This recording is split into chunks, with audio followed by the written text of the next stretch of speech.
امام ابو حنیفہ رحمۃ اللہ علیہ کا واقعہ ہے کہ ان کے زمانے میں مہدی جو اموی خلیفہ تھا، ان کے دربار میں ایک دہریہ آیا جو خدا کی ذات سے انکار کرتا تھا۔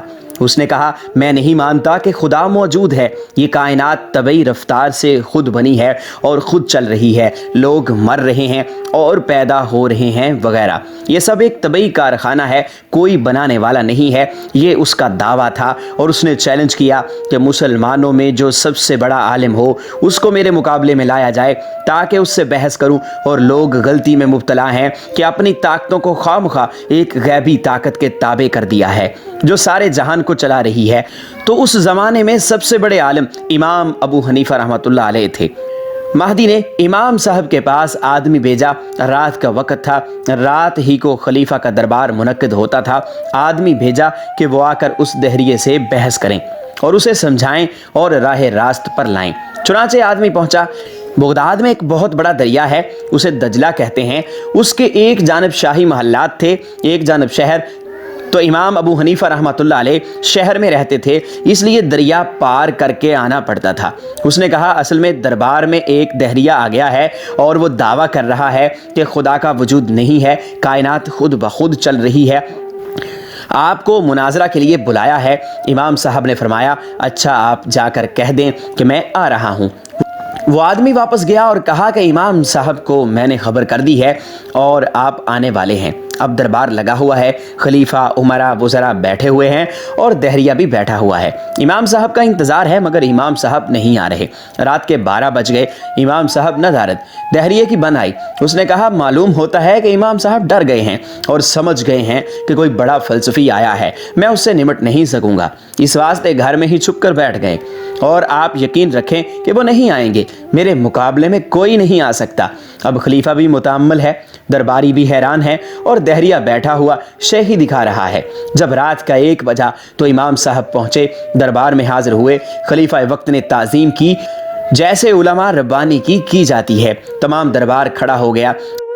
خلیفہ نے امام صاحب رحمۃ اللہ علیہ سے کہا کہ آپ اتنی دیر میں کیوں آئے؟ آدمی رات کے 8 بجے بھیجا گیا تھا، اب رات کا 1 بجا ہے، آخر اتنی تاخیر کی کیا وجہ پیش آئی؟ شاہی حکم تھا، اس کی تعمیل جلد ہونی چاہیے تھی، نہ یہ کہ اس میں اتنی دیر لگائی جائے۔ امام صاحب نے فرمایا کہ ایک عجیب و غریب حادثہ پیش آ گیا جس کی وجہ سے مجھے دیر لگی، اور عمر بھر میں نے ایسا واقعہ کبھی نہیں دیکھا تھا۔ میں حیران ہوں کہ کیا قصہ پیش آیا۔ اس شد و مد سے بیان کیا کہ سارا دربار حیران ہو گیا کہ کیا حادثہ پیش آیا۔ فرمایا، بس عجیب و غریب ہی واقعہ تھا اور خود مجھے بھی ابھی تک سمجھ نہیں آیا کہ کیا قصہ تھا۔ جب سارے دربار کو خوب شوق دلا دیا اور سب سراپا شوق بن گئے، حتیٰ کہ خود امیر المؤمنین نے کہا، فرمائیے کیا قصہ پیش آیا؟ فرمایا، قصہ یہ پیش آیا، جب میں شاہی محل میں اترنے کے لیے چلا ہوں تو دریا بیچ میں تھا۔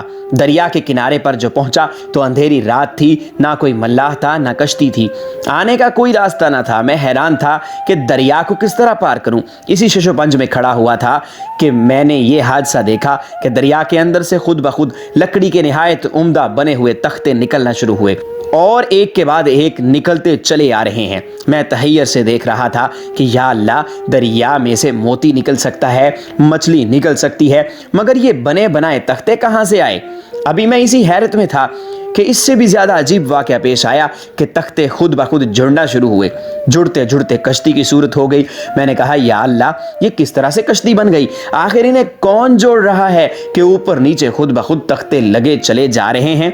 ابھی میں اسی حیرت میں تھا کہ دریا کے اندر سے لوہے پیتل کی کیلیں نکلنی شروع ہو گئیں اور خود بخود اس کے اندر ٹھکنے لگیں اور جڑ جڑا کے بہترین قسم کی کشتی بن گئی۔ میں حیرت میں تھا کہ یہ کیا ماجرا ہے۔ یہ تختے جو جڑے ہوئے تھے ان کی درجوں سے پانی اندر گھس رہا تھا کہ دریا کے اندر سے خود بخود ایک روغن نکلنا شروع ہوا اور ان درجوں میں وہ بھرنا شروع ہوا، جس سے پانی اندر گھسنا بند ہو گیا۔ ابھی میں اسی حیرت میں تھا کہ وہ کشتی خود بخود میری طرف بڑھنی شروع ہوئی اور کنارے پر آ کر ایسے جھک گئی گویا مجھے سوار کرانا چاہتی ہے۔ میں بھی بیٹھ گیا، وہ خود بخود چلی اور مجھے لے کر روانہ ہو گئی۔ دریا کی دھار پر پہنچی، پانی ادھر کو جا رہا تھا، کشتی خود بخود ادھر کو ہی جا رہی تھی کیونکہ شاہی محلات ادھر کو تھے۔ میں حیران تھا کہ یا اللہ، آخر پانی کے بہاؤ کے خلاف کون اسے لے جا رہا ہے؟